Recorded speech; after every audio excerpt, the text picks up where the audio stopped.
मैं इस देश की बेटी नहीं हूँ क्या? क्या सिर्फ कंगना रनौत ही इस देश की बेटी हैं? किसी ने भोजपुरी को चोली के हुक में फंसा दिया। सरकार के पास अपना मंच है, अपनी मीडिया है। क्या खलीफा से जो है मेरे चश्मे को लेकर के भाजपा के सारे न्यूज एंकर्स लड़ रहे हैं? मेरे सम्मान की लड़ाई का क्या? तो लहंगा उठा दे रिमोट से। कंगना रनौत, जिनको 2014 में आजादी मिली।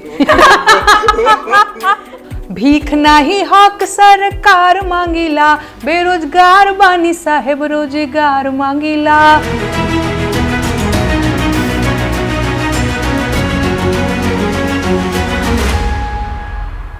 भाई यूपी में काबा, बिहार में काबा, एमपी में भी काबा, दिल्ली में भी काबा, हर जगह काबा काबा। मगर आज हमारे स्टूडियो में बहुत कुछ काबा, क्योंकि आज हमारे साथ है नेहा सिंह राठौर, जिन्होंने लोकगीत का जो एक ट्रेंड होता है ना, वही बदल दिया।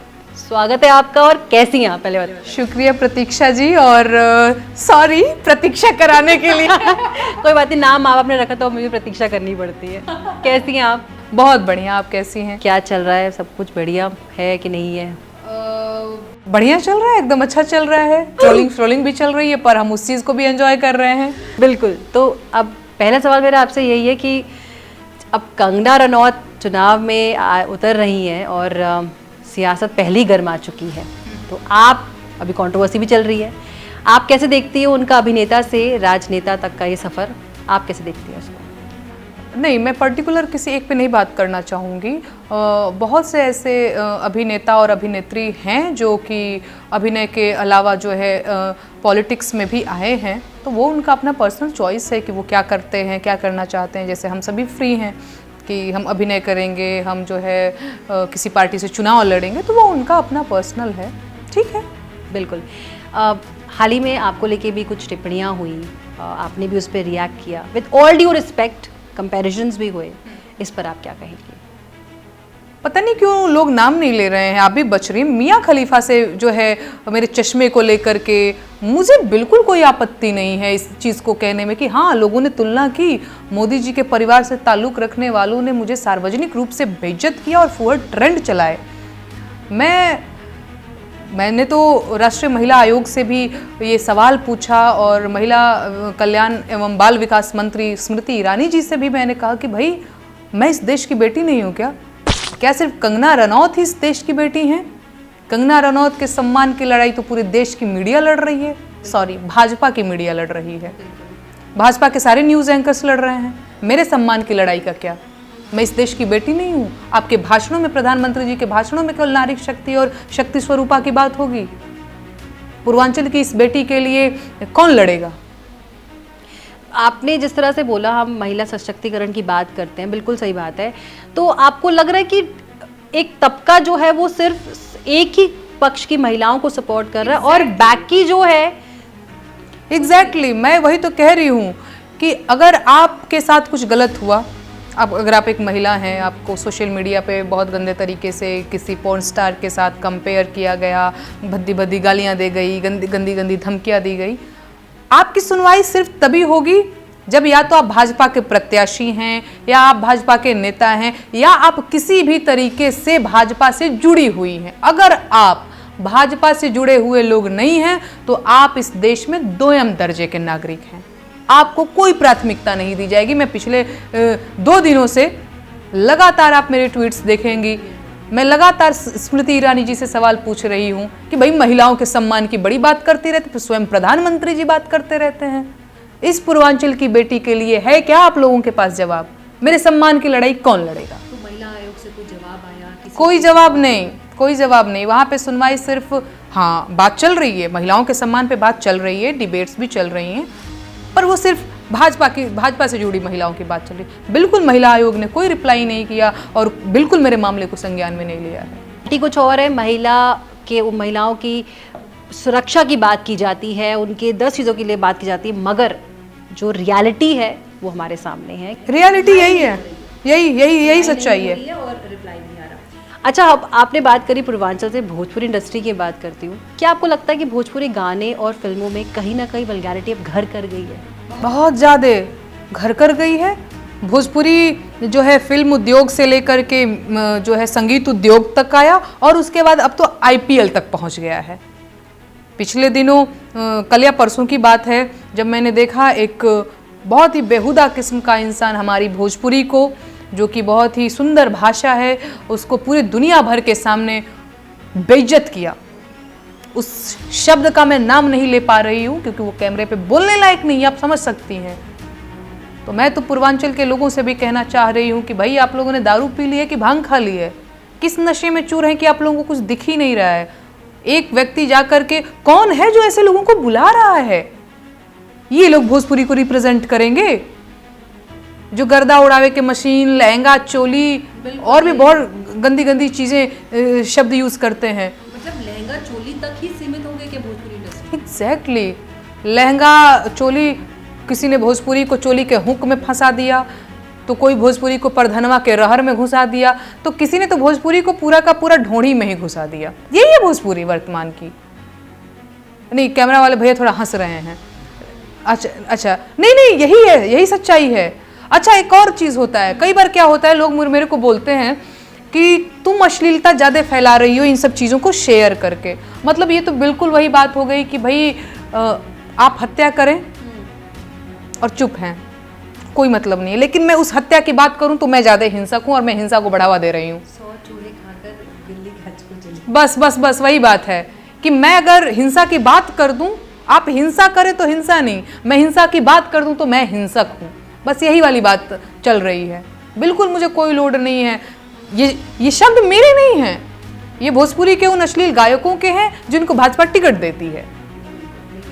नेहा, आपने बताया कि आप सोशल मीडिया पे काफ़ी ट्विटर पे काफ़ी एक्टिव रहती है, आपके ट्वीट्स भी हम देखते रहते हैं। कोई और प्लेटफॉर्म भी है ट्विटर के अलावा जहाँ एक्टिव? हाँ बिल्कुल है, ट्विटर है, मेरा फेसबुक पेज है, मेरा यूट्यूब चैनल है।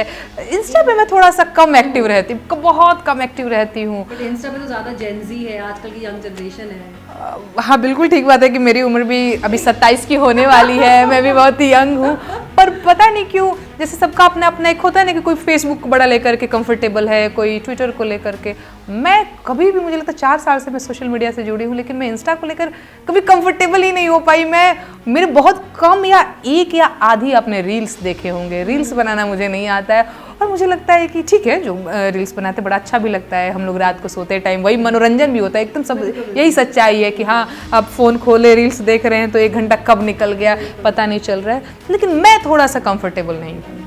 सोशल मीडिया ट्रोल्स इफेक्ट करते हैं, हालांकि आप बहुत वोकल है, आप बहुत मतलब कहते हैं ना महिलाओं के लिए एक इंस्पिरेशन भी है, बट क्या कहीं ना कहीं इफेक्ट करते हैं? क्योंकि गाली गलौज भी रहती है, बहुत आपत्तिजनक शब्द भी रहते हैं, तो उस चीज़ से कैसे आप डील करती हैं? देखिए एकदम ठीक बात है, यहाँ पे मेरे भी दिल है, पत्थर नहीं है। यहाँ पे जो है दिमाग है, यहाँ पे कुछ वैसा नहीं है। बिल्कुल होता है और बहुत प्रभावित करता है मानसिक रूप से आपको, और एक अलग टाइप का ये ट्रॉमा है। लेकिन अच्छी चीज़ ये है मेरे साथ अभी, जो अगर आप मेरी बात कर रही हैं, तो मैं जब सोशल मीडिया पे नई जुड़ी थी तो पहली बार जब मेरी ट्रोलिंग, गंदे गंदे गालियाँ और ये सारी चीज़ें हुई तो मैं बहुत हतोत्साहित हो गई थी और मैं रोने लग गई थी लाइव आकर के। भाई साहब उस चीज़ को कट करके, इतना एडिट वेडिट करके ऐसे दिखाया कि देखो देखो हम अपने मकसद में कामयाब हो गए। तब मुझे लगा, उस दिन मैंने उस चीज़ को चुनौती की तरह लिया कि अब नेहा सिंह राठौर दोबारा रोते हुए तो नहीं दिखेंगी, अब ईंट का जवाब पत्थर से दिया जाएगा। फिर मैंने समझा कि ये जो है एक आईटी सेल है भाजपा की, जिसकी पूरी मशीनरी है वो काम कर रही है, और तो फिर ठीक है, अभी मैं उसका लोड नहीं लेती हूँ। मैं आलोचकों का हर दिन धन्यवाद करती हूँ जो मुझे लगातार कुछ न कुछ ट्रेंड में लाते रहते हैं, मुझे चर्चा में लाते रहते हैं, और मुझे उन्होंने बहुत कॉन्फिडेंट बना दिया। मैं शायद इतनी कॉन्फिडेंट ना होती अगर मेरे आलोचकों ने मुझे रोज़ रोज़ मेरी आलोचना ना की होती। तो अरे बदनाम करोगे तो क्या मेरा नाम नहीं होगा? तो मैं तो इस चीज़ में विश्वास करती हूँ और मैं बहुत खुश हूँ।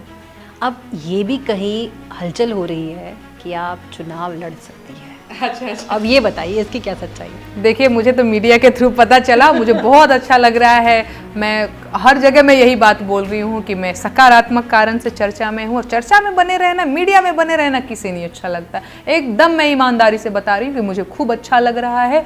और कुछ लोगों से मेरी बातचीत भी हुई है, लेकिन सबने मुझसे यही पूछा है कि क्या तुम चुनाव लड़ रही हो, तो क्या तुम इंटरेस्टेड हो चुनाव लड़ने में। मैंने कहा ठीक है, अगर कोई ऐसा ऑफर है तो मैं ज़रूर उस पर विचार करूँगी। अभी मतलब ऐसा कुछ ऑफर नहीं आया है? मैं अगर ऐसा कुछ होता है तो मैं उस पर विचार जरूर करूँगी।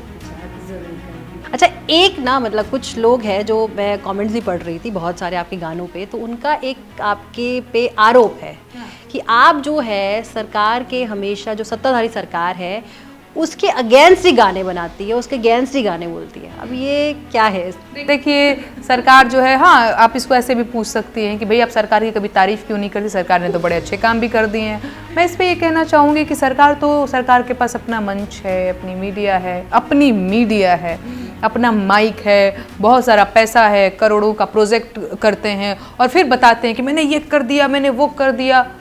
अरे भाई, जो नहीं किए वो हम बताएंगे ना, जो तुम किए हो वो तो बता ही रहे हो कि मैंने ये किया, बोलो थैंक यू। जो नहीं किए वो हम बता दे रहे हैं।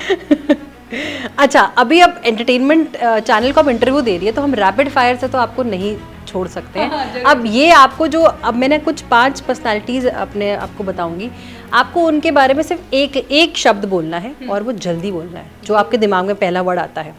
तो शुरू करते हैं अपना रैपिड फायर। नरेंद्र मोदी। एक चतुर व्यापारी, नहीं 2-4 शब्द बोलना चाहूँगी। एक चतुर व्यापारी, डरा हुआ तानाशाह और एक कमजोर नेता। राहुल गांधी। सीधा और साफ दिल इंसान। कंगना रनौत। जिनको 2014 में आज़ादी मिली। मनोज तिवारी। फटाफट खोल के दिखाओ। रवि किशन। तोहर लहंगा उठा दे रिमोट से। हेमा मालिनी जी को सुंदर दिखती हैं वो, सुंदर। चलो, बहुत बढ़िया था ये। अब जाते जाते, अब आप हमारे चैनल पे हैं, तो अगर 2 लाइनें आपसे हम नहीं सुने, अच्छा, तो ऐसा कैसे हो सकता है? तो कुछ 2 लाइनें हमारे व्यूअर्स के लिए और हमारे लिए। मैं बेरोजगारी का गीत सुनाऊंगी। अरे भीख नाही हक सरकार मांगीला, भीख नाही हक सरकार मांगीला, बेरोजगार बानी साहेब रोजगार मांगीला। अरे 2 करोड़ नौकरी देवे के रहे वादा, आ कहत रहला कि रोजगार मिली ज्यादा। अरे खेत बाड़ी जमीना बधार मांगीला, बेरोजगार बानी साहेब रोजगार मांगीला। बहुत बढ़िया, बहुत बढ़िया, बहुत अच्छा लगा आपसे बात करके। उम्मीद करते हैं कि जल्दी आपको हम जो है चुनाव लड़ते हो देखें और इंटरेस्टिंग गाने आपके आते रहे ऐसे। फूडी है आप क्या? दिल्ली में आप कह रहे 1 साल से रह रही हो? नहीं, कुछ नहीं। वो चीज़ नहीं कर पाई। चलिए, बहुत शुक्रिया हमसे बातचीत करने के लिए। तो ये थी हमारे साथ नेहा सिंह राठौर। ढेर सारी मस्त बातें हुई। फिल्मी बीट पे फिलहाल इतना ही। ऐसी और इंटरेस्टिंग वीडियोस के लिए देखते रहिए फिल्मी बीट।